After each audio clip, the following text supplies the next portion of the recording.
Excellences, Monsieur le Président de la République centrafricaine,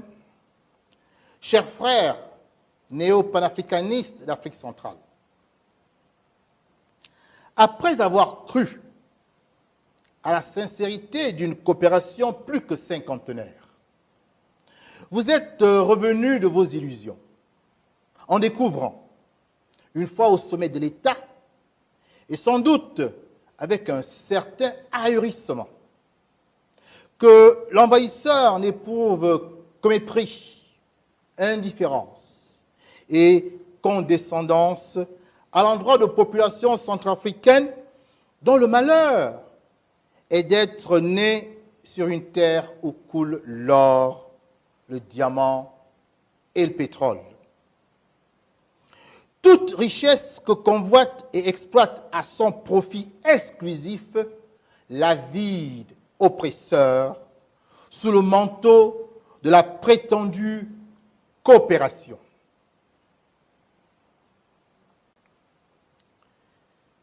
Pour le développement de votre pays et le bonheur de la nation centrafricaine, vous avez décidé d'agir. Face à l'inefficacité constatée d'un bilatéralisme improductif, doublé d'un cynisme politique à nul autre pareil, vous avez entrepris, au cours de l'année 2017, de développer un multilatéralisme pragmatique en vous tournant vers d'autres partenaires politiques et économiques, notamment la Fédération de Russie. Excellences, Monsieur le Président de la République centrafricaine, chers frères néo-panafricanistes d'Afrique centrale, votre action courageuse, portée par un souverainisme inhabituel dans notre sous-région d'Afrique centrale, a provoqué l'ire de l'oppresseur. Touadéra a osé,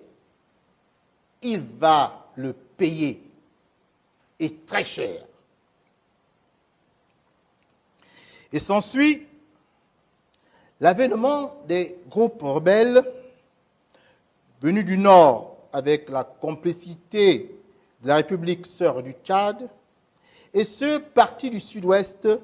avec la connivence des pays frères camerounais et congolais. Il n'aura échappé à aucun observateur avisé que l'irruption violente et déstabilisante des deux groupes rebelles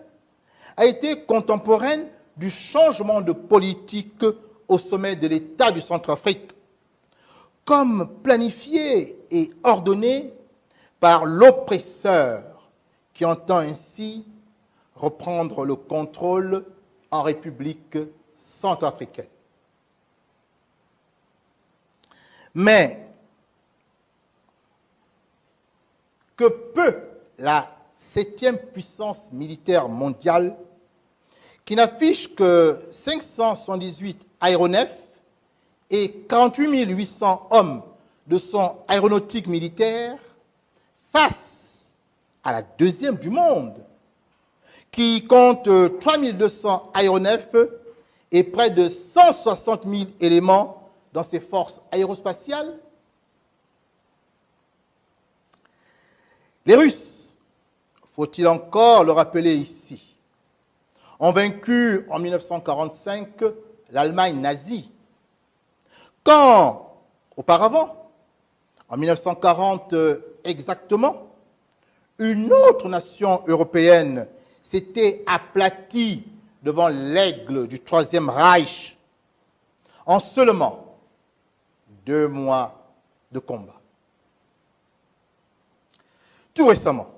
encore, cette même Russie a donné une autre tournure à la guerre civile de Syrie, en apportant, en septembre 2015, un puissant soutien au maître de Damas, sauvant du même coup son régime face à la coalition de l'OTAN.